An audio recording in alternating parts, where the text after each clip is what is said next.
So it's been about a day and a half since that game. I've calmed down some. I still have a lot of thoughts, a lot of feelings. Let's talk about the Blue Jackets on today's Locked On Blue Jackets.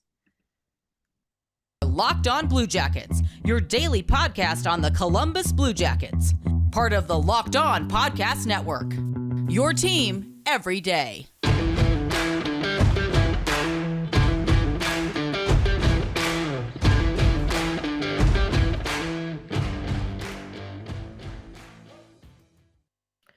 Hello and welcome to Locked On Blue Jackets, part of the Locked On Podcast Network, your team every day. I am, as always, your host, Jay Foster, here to bring you news, stories, excitement, yelling. That's going to be most of today's episode, I think.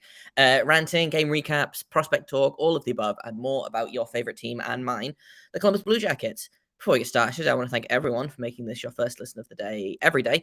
Locked On Blue Jackets is free and available on all podcast platforms and also over on YouTube. So if you haven't hit subscribe, then I recommend you do so. It's a fun time out here, even when the team is bad. Hopefully, this podcast is still fun. I also want to let you know that today's episode is brought to you by BetOnline, who has you covered this season with more props, odds, and lines than ever before.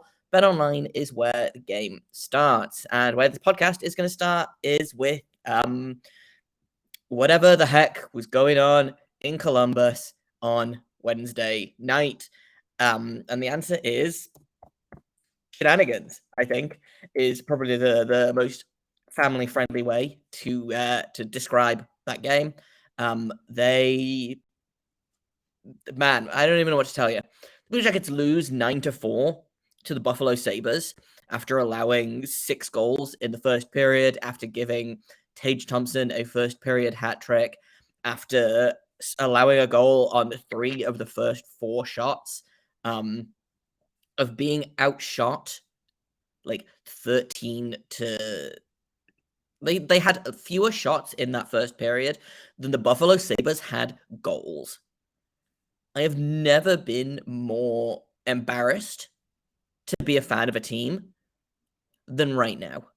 Like, this game was just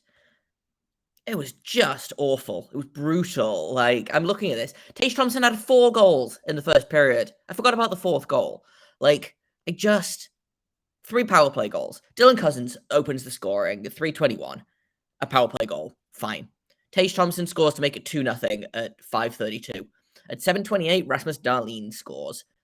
At 7:50, Tage Thompson scores again. It is 4-0. Less than 8 minutes into the first period, Tage Thompson completes his hat trick with less than 8 minutes left in the first period, another power play goal, and then he adds a 4th goal, a 3rd power play goal on the period for the Buffalo Sabres at 16:40 of the first period. I don't know what to tell you. I don't know what to say. Just the worst period I have ever seen this team play. Like, every single... And the game got better, but not by much. Every single player on that team should be horrified, mortified, like, so embarrassed by that game. Like, if I'd been playing in that game, if I'd played like any of the Blue Jackets played in that game, like, I would have walked into the river about it afterwards. Like, it was just god awful. Like, and it got I don't even know if it got better. It just got less bad. Patrik Laine scores his 5th of the season. Gus Nyquist scores, makes it 6-2. I'm like, okay, maybe they can claw something back from this game. Nope. Another 3 unanswered goals. Tage Thompson scores his 5th of the game, his 21st of the season. Peyton Krebs scores his 1st of the season because of friggin' course he does. And Alex Tuch scores as well to make it 9-2 at the end of the second period. 40 minutes of hockey, 9 goals. The Blue Jackets were so bad in this game, they pulled Jonas Korpisalo after the first 3 goals went in, and then put him back in net after the second period. So he played the first, 7 minutes of the game, and then the final 20 minutes of the game. I didn't think it could get worse than the Arizona Coyotes game from a couple of months ago, where they just got fully embarrassed. I didn't think it could get better. I didn't think it could get worse than that. And it did. The third period, they didn't allow a goal. hey, look at that. Patrik Laine scored again. Gus Nyquist scored again. 2-goal nights each for those guys. Patrik Laine has 6 goals in 10 games this season. So, I mean, he's doing not the worst. It's good to see him. It feels like he's really starting to kind of find his rhythm again. I do want to talk about the things I liked in that game. There were not many, but there were some. But I'm not done yelling yet. Sean Kuraly took 4 minor penalties in the first period. 4 of them. 2 of them were a double minor. He tripped someone and then punched them in the head afterwards because he was mad about it. So he took a tripping penalty, a roughing penalty, another tripping penalty after getting out of the box, and then he took a roughing penalty against Owen Power of all people. 4 minor penalties in the first period. There were 6 minor penalties in the first period for the Blue Jackets overall. 4 of them were Sean Kuraly. If I'd been the head coach, he would not have played another second of this game. He did, though. He went on to play 10.5 minutes until he got kicked out in the third period for, I don't even know. Dylan Cousins cross-checked him. Sean Kuraly somehow gets a game misconduct. I turned the game off by that point. Frankly, I turned the game off after the first period, so I then went back and watched some of it afterwards, but just, what do you do? What do you do at this point? How do you look at a game like that and think this is a team that has everything they need? This was not a team that has been unlucky. This is not a team that has gotten poor goaltending, although both of those things are true. This team looks lifeless. They look bad, and you can look and say, okay, well, the Blue Jackets only have 2 of their regular defensemen right now, or technically 3 of their regular defensemen. They've lost Jake Voracek, who was a big part of the power play being successful. So that's why the power play is bad. But then what excuse do you have for taking 5 penalties, 6 penalties in the first period and allowing 3 goals? The penalty kill used to be good. I don't know why the penalty kill is not good. I mean, partially probably because Sean Kuraly is one of our better penalty killers, and he spent 8 minutes in the box in the first period. I'm just looking at the stats right now, not even the fancy stats, just the regular stats. Sean Kuraly was brutal. Everyone else was bad. Johnny Gaudreau only played 16 minutes and 20 seconds in the game. Boone Jenner played more than him. Kent Johnson played more than him. Jack Roslovic played more than him. Kirill Marchenko played more than him. How is Johnny Gaudreau not leading forwards in ice time? I don't get it. I truly don't. And you look at this team and you're like, I don't get it. I've given up on trying to understand what Brad Larsen is trying to achieve with this team because I don't know if the answer is anything but just play hockey and hope for the best. We're going to talk more about this game in just a minute. But first I have to tell you about BetOnline. This is going to be the angriest ad read I've ever done. And I'm not sorry about that. This game sucked. This game was bad. BetOnline, though, BetOnline has you covered. They've got all the odds, props, and lines that you can ever imagine. Any sport, anywhere, anytime. Professional, amateur.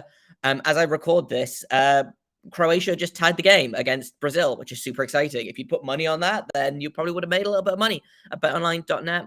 And if you love sports podcasts, which you're listening to Locked On Blue Jackets, I'm guessing you do, you can find those at BetOnline as well. They are the fastest and easiest way to get your betting fix. Head to the website today or use your mobile device to learn more about the trends and action. BetOnline is where the game starts. I want to thank everyone for making Locked On Blue Jackets once again your first listen of the day, or your second, or your third, or your first watch. No matter when or where you're watching the show, I appreciate you. You can find Locked On Blue Jackets again on YouTube if you haven't already, on every podcasting app of choice. You can find it in a lot more places than you can find the Blue Jackets being successful, frankly. I don't know. I don't know how to look at this game and think, okay, you can take things from this game, because can you? But they've had these games before this season, and it's so easy to well, this was a bad game, we're just going to throw it away. because I think a lot of the time, yeah, sometimes you just have a bad game and it's fine. Like, you'll get over it.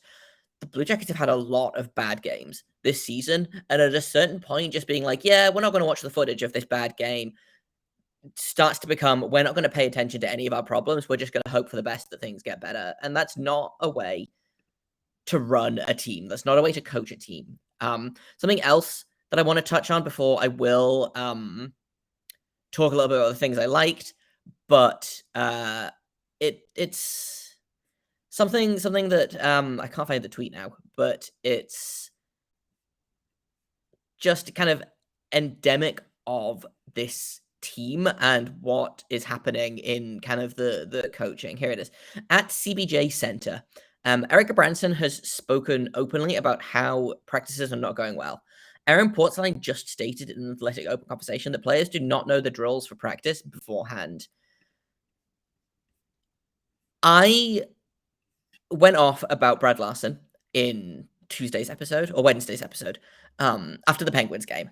And I said, listen, he might not be the right fit for this team. He's not helping. He's not hurting the team necessarily, but he's not helping the team either. At this point, you have to think he is actively hurting this team. And I don't know whether it's that I don't know. I would love to know what his thought processes are behind kind of any coaching decision he's made this season.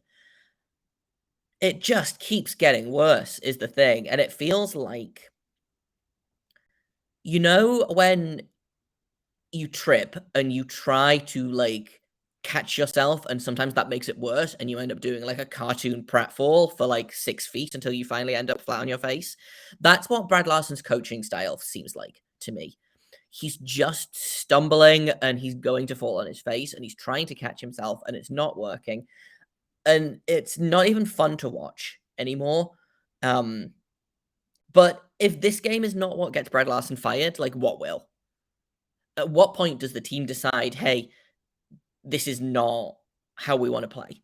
And I still don't know that they fire Brad Larsen, because I tweeted about this a little bit on the podcast Twitter. If they fire Brad Larsen, then they have to admit that they were wrong in hiring him, because his coaching style has not changed since he started.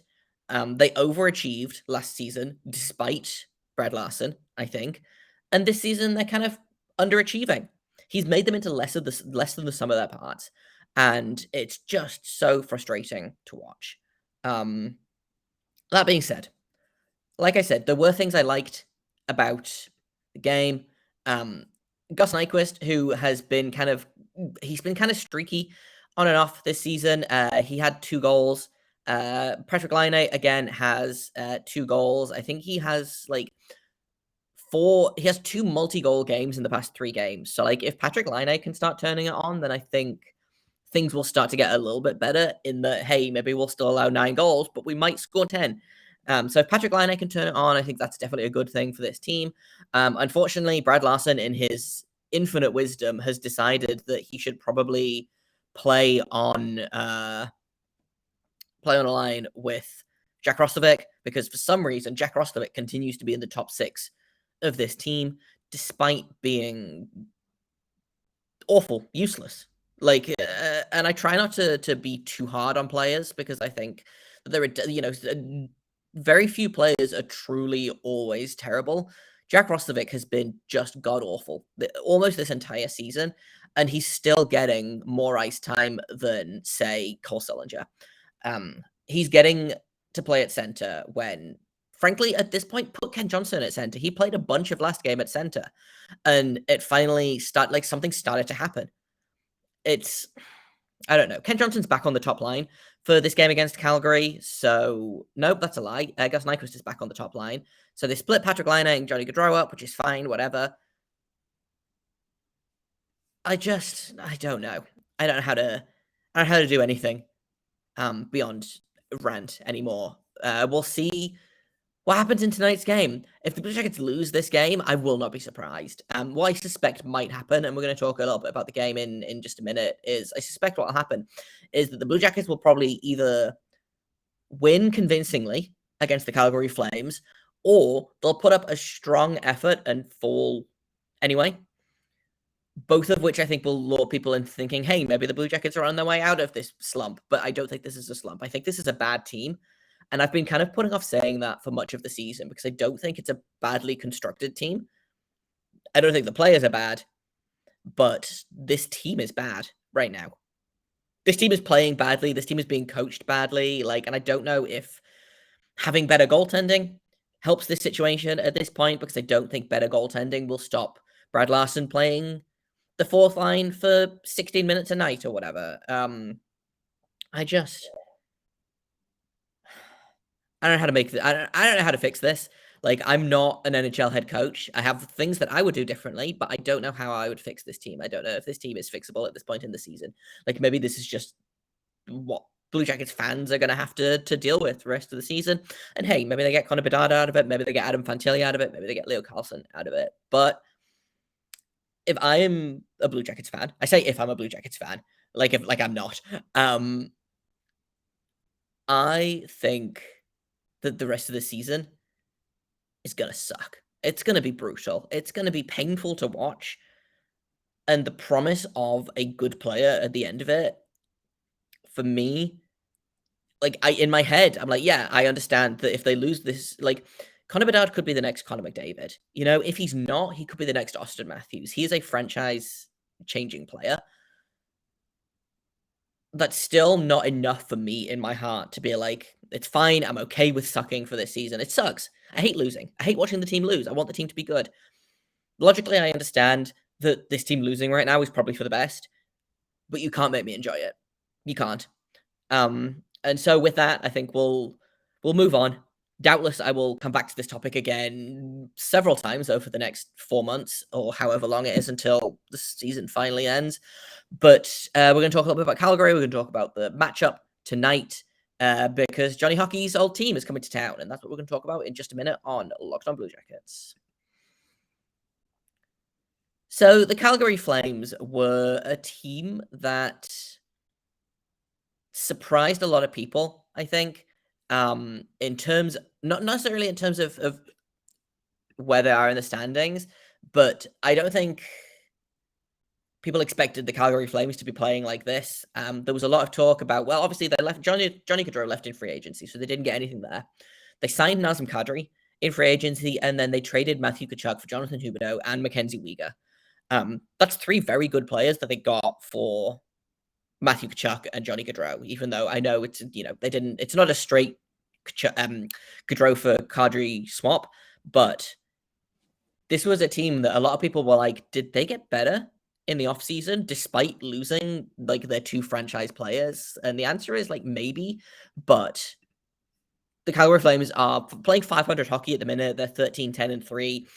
That's still way better than the Blue Jackets. So I don't think there's any danger of the Blue Jackets kind of marching out and being like, well, we're going to embarrass Calgary.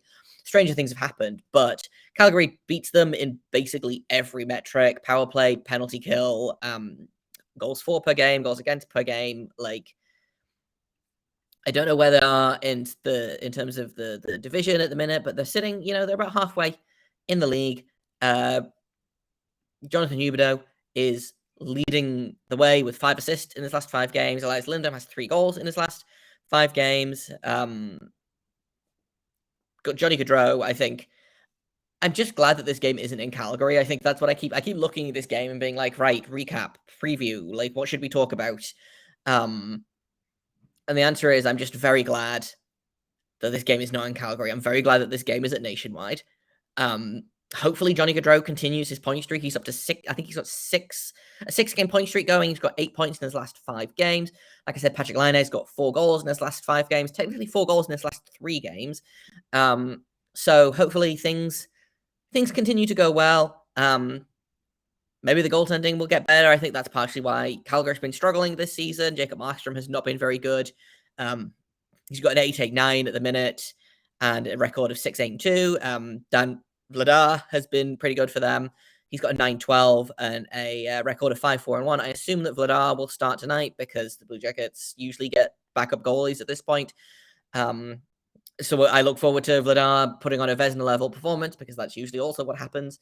But I don't know. I keep trying to be positive about this game Calgary is kind of struggling at the minute. They're faltering. They're not the dominant team that they were last season or kind of to start this season even. They've kind of fallen off a little bit. So maybe the Blue Jackets can go out there and get a feel-good win against a team that's in the other conference. Maybe they can pick up some confidence there. Maybe they can start figuring things out. The lineups haven't shaken a lot, but it could be an interesting game in terms of what the Blue Jackets do. I think the first period of this game is going to be really interesting because if Brad Larsen is any good at his job, if Brad Larsen was any good at his job, we wouldn't be in this situation.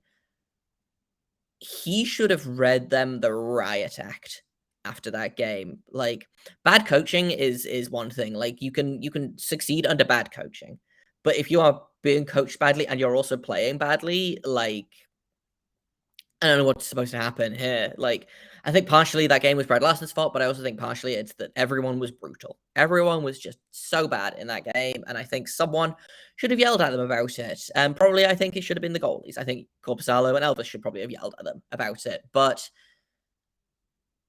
this game could be interesting, and I think if they come out in the first period flying, I think probably that bodes well. If they come out and they come out like they did against Buffalo, like Calgary's going to make them pay. Calgary's a better team than Buffalo. They've got better scorers. They have probably better goaltending. Like, I don't think this game is going to be the turning point of the season, but I do think it will probably go a long way towards some goodwill with the fans, first of all, who sat there and watched Tage Thompson score 5 goals on the Blue Jackets in like 18 minutes of ice time or whatever. So I think, a win is a win. A win is always good. Whether it's a convincing win, whether it's a stupid 7-6 overtime win where the winning goal is scored off someone's butt, like, I just think they need to win this game because I think if they don't, they're just going to keep downward spiraling. I don't think they're going to climb back up, but this game could at least kind of stop some of the bleeding. And that's kind of my hope for this game, is that it's not as embarrassing as Wednesday night, and also that no one gets hurt. Like, those are my hopes for this game. So, prediction, I don't even want to predict anything. I'm going to predict that Johnny Gaudreau opens the scoring. Why not? I think Calgary wins 5-1. Like, I don't know. It feels bad to predict. It feels bad to bet against the Blue Jackets, but at this point, the Blue Jackets haven't shown me any indication that I should be betting on them. So we'll see how it goes. Maybe I'll be able to talk about a win on Monday. Maybe not. Like I said, we'll find out. I just want this team to be fun again. That's the thing, is I can accept the team being bad if they're also fun. And right now they are bad and not fun. So work with me here, guys. You got to give me something. And that's kind of all I've got for today. If I have time tomorrow, I'll do a bonus episode talking about tonight's game. But I do have to go and work an actual hockey game in my real life, so we'll see. This has been Jake Foster, Locked On Blue Jackets. You can find me at _Jacob Foster, JAKOBFORSTER. You can find the podcast at LO_Blue Jackets. If you have comments, questions, criticisms, you can email me at lockedonbluejackets@gmail.com. If you want to send in some questions for Monday's episode, we're going to do a mailbag Monday. So that'll, I'm sure the questions will all be fun and cool and normal. But if you have questions, send them in, or you can, comment on this YouTube video, or email me, or at me on Twitter, or any of the above.